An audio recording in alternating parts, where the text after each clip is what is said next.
too, because we can say there isn't for each one, so I think all three. for all three of the violations alleged.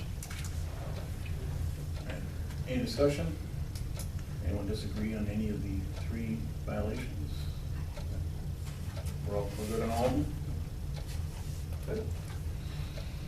Okay, all those in favor, signify by saying aye. Aye.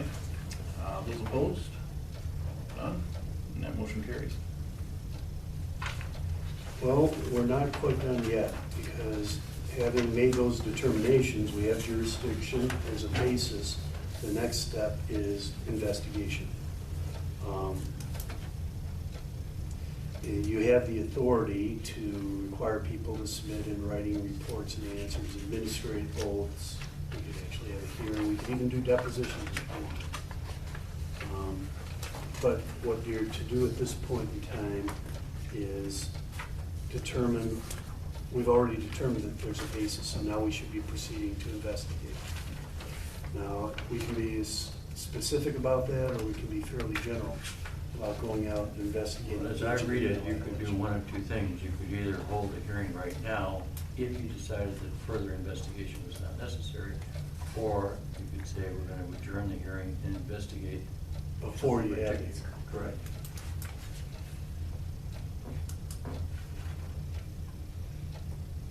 If there,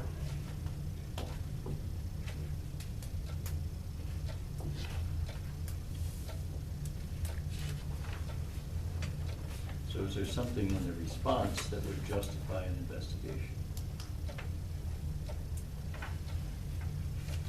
You know, I think so.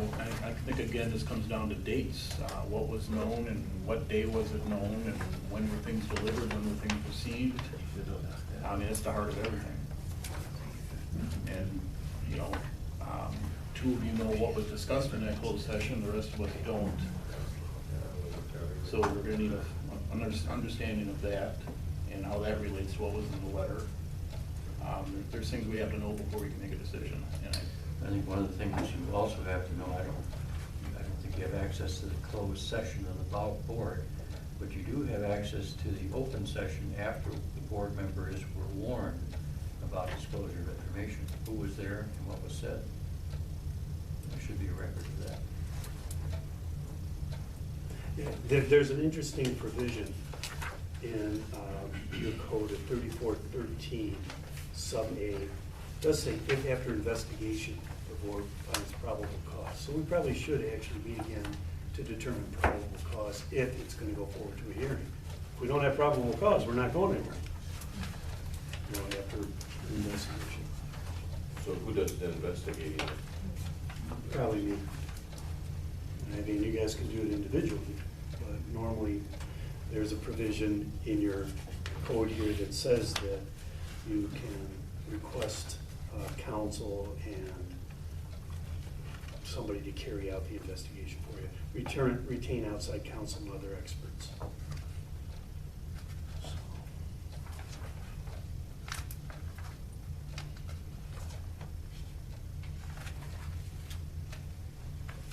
The code really doesn't say who's doing that investigation, right? No, it doesn't. You have the authority. Well,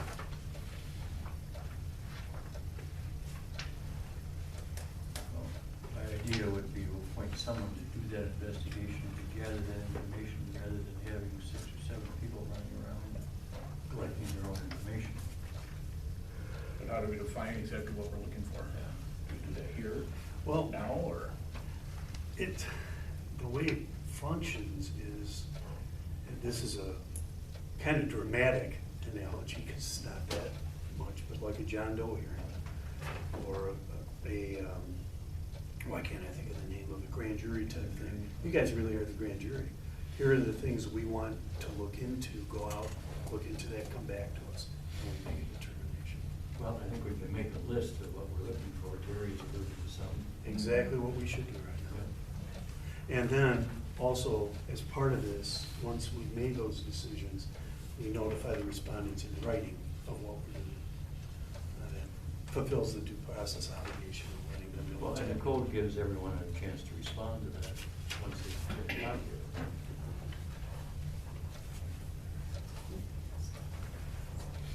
Terry, you were mentioning some things that should be investigated. Right. Well, we have the initial letter, which is what's in question. I mean, I guess the basis of a lot of this, which is dated August 10th.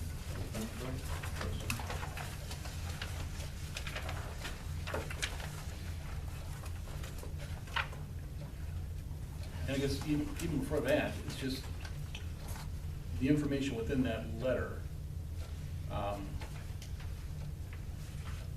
From my understanding, became public at a certain point, determining when that happened. There was a release of information, I'm not sure exactly what that was and what it contained, and if it mirrored the letter or not. I mean, the date when this, I'm gonna phrase this right. The date the information contained within the letter became public. When you say public, does that mean that the letter was delivered, say, to the Times Reporter, or the day that it was published? Well, not necessarily that. I think independently, some of this information was let out in press releases. And that doesn't lose its confidentiality. Right. To become public. A timeline of when that occurred, when there was any disclosure. Right. I think it's definitely something you guys can be looking Know those dates, you know, it was published. Navigator up. It was published on the 15th of August. I guess I'd like to know when and how the newspaper received it. I don't know if we're privy to that or not. at. How and when the paper, because you could look at that as a disclosure as well as the actual publishing. Right. You know, that's something you guys determine. Well, the letter has two components. One is the delivery to the local newspaper, and the other is delivery to the county board members. It was addressed to them. So there may be an interim between the 10th of August when it was written or signed, and the 15th of August when it was actually published. Okay. And then there's the interval between August 1st when the board met and the 10th when the letter was written. So And remember, right now, we're not talking about hearing the whole thing. We're just talking about what do we need to think we got. We know we have a basis. Do we really have probable cause to think it actually happened, right? So we try to get the date of submission to the newspaper. Okay. I'd also want to delve into the date of the creation of the letter. I know it's dated the 10th, but how did the letter come about? Who actually wrote it? Who was consulted with it, about it, if anybody? Just the origins of that letter to begin with. And how and when and with whom it was conceived. And the minutes- Other members of the public, in other words. Minutes from the board meeting on the 1st of August. When they met in the closed session, and when they came out, met in open session with the warning about the confidentiality.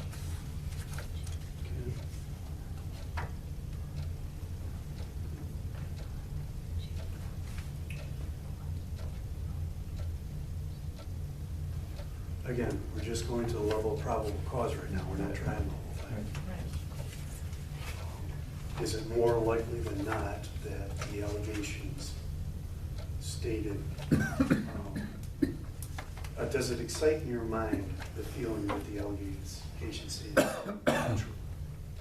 Probable cause is just a little step above what we did today. Probable cause is actually a finding that there is a reasonable basis to find that there has been a violation of those specific key ethics code sections. Correct. Reasonable basis to believe they've occurred. Anything else, Terry? that we- I know that's, I mean, those are the questions in my mind. So what was known, when was it known to everybody, and how does this timeline fit? I mean, that's gonna answer everything. That's gonna. Does it have anything to do with, do we have to know anything about like the press releases that the county? I think we do, and we need to know, you know, what was released was included in that, Yeah. and what the timing was about that. Was this created and delivered beforehand, or was this afterwards, or, I mean, that alone pretty much would tell us if we have any kind of violation.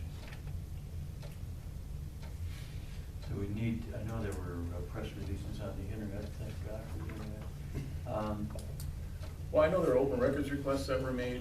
I don't know what was released in those. I mean, we had access to that, I'm assuming. We should probably look into the timing of the press releases too. I don't know where their information comes from, but they seem to have reporters buried everywhere.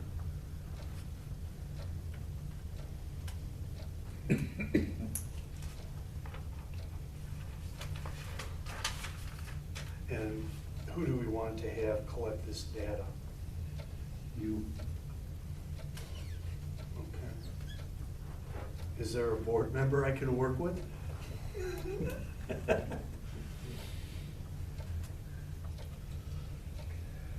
I guess you could work with me. Okay, sounds good. I might volunteer, Jerry. I don't know him. You were even in the room when you volunteered.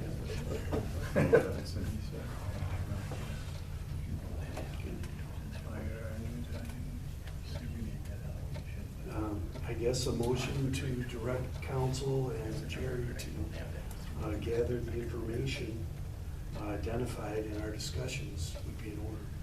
I'll make that motion.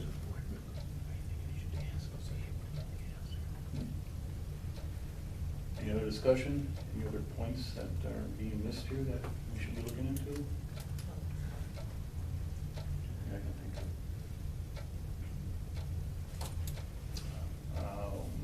Motion and second. Yes. All those in favor, say aye. Aye. Those opposed? None? That motion carries.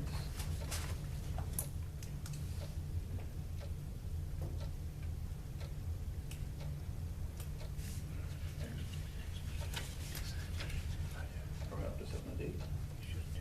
And 30 days out, is that right?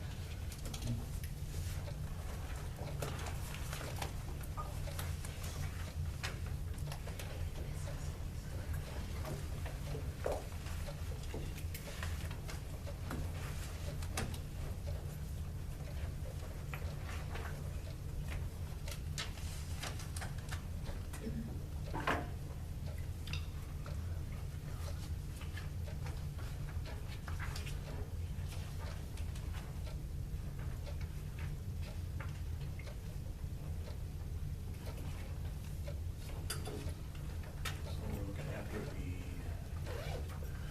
22nd of October, doing this right? Business days. Just 30 business days or just 30 days? Well, if you're gonna have a hearing, I don't know that you're gonna have the actual hearing at that time. right? Okay. Can't be less than 30 days All right. after the Yeah. final. Now, do we have to meet again? It does say business days, Business day. if we're, but that's after we find, we haven't Right. found our probable No, cause do- yet. That's actually for the real hearing, if we get that. So we're setting a second meeting to learn what you found out and make a determination from there. Probable cause, Okay. right. And what kind of timeline do you think you need?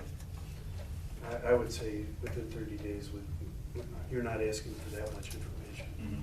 Depends on how, much Jerry can dig around. Well, if all we need is those 3 different items, Probably that cause- seems quite simple. And those items with this, when they're found, will be distributed to the complainant and the respondent. Right, right, we put in a little packet, similar to the stuff we passed out now, except we do it beforehand. Didn't have time this time, otherwise I would have done all these beforehand. What about the week of, let's see here, October 8th? Any good days in there for anybody? For everybody?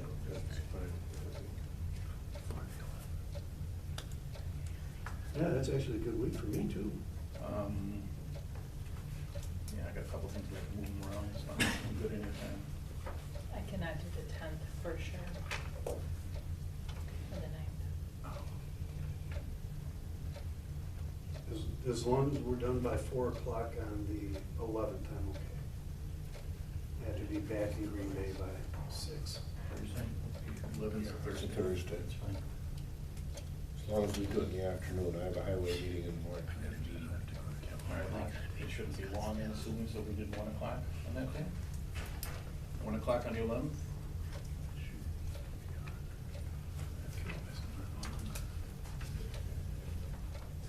So So then do you do a deposition to get the information, or is it sworn testimony?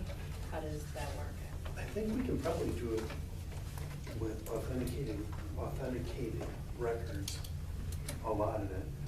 We'll see how the paper will react when we approach them for some of this stuff. Oftentimes, they'll just give us an affidavit when they received it. Okay. So a lot of this, I think we can just do with self-authenticating documents. No, the committee has subpoena powers. I think they do. Yeah, we do.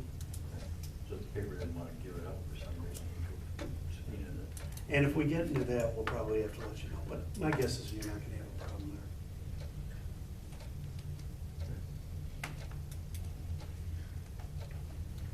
there. All right, any other action items for the next meeting? that you need or want? And again, I'm assuming that's not the meeting?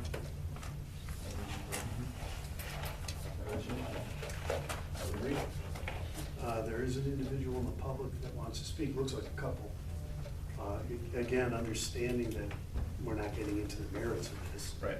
If the board would want to, Sure, they're both parties in this whole thing, so, go ahead, Bob.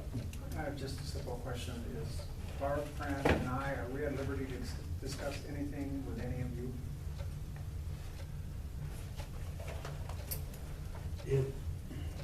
from an ethical standpoint, you've got to be careful because we're trying to be impartial. Yeah. That's why I'm asking right here in front of God and everyone. Yeah, Yeah, I don't it's a think, good I thing. probably would I shy don't think away it from a should be done. conversation if you approach me about it. I'm sorry, what? I said, I personally would shy away from a conversation like that if you approach me about it.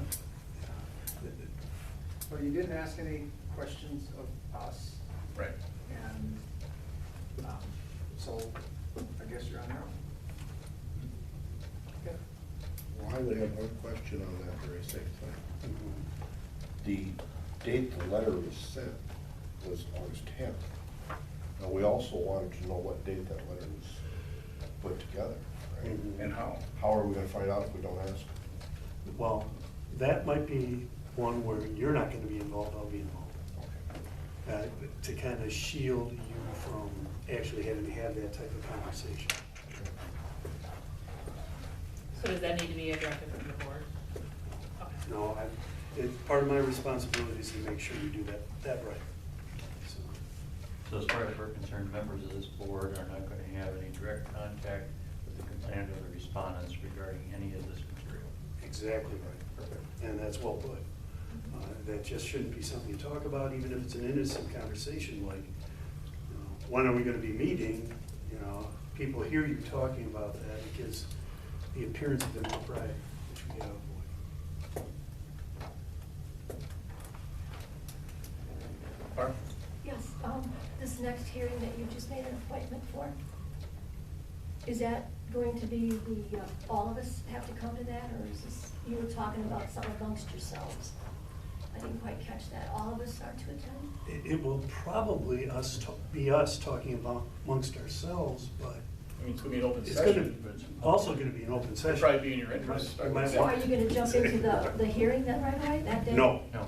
no, then we do have to give you a full 30 days to prepare if it was Oh. determined we're gonna go forward. Right now, we're still at the stage of determining whether this should go forward. Well, I just want to understand that, thank you.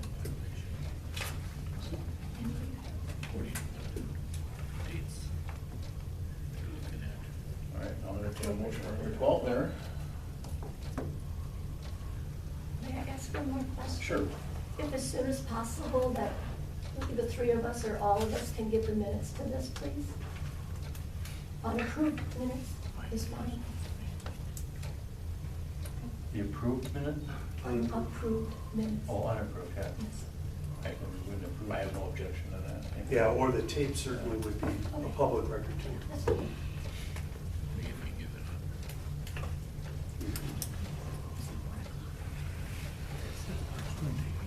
Can I make a motion to adjourn? You certainly can. Second.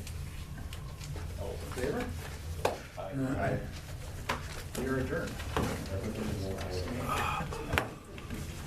Were you a criminal attorney?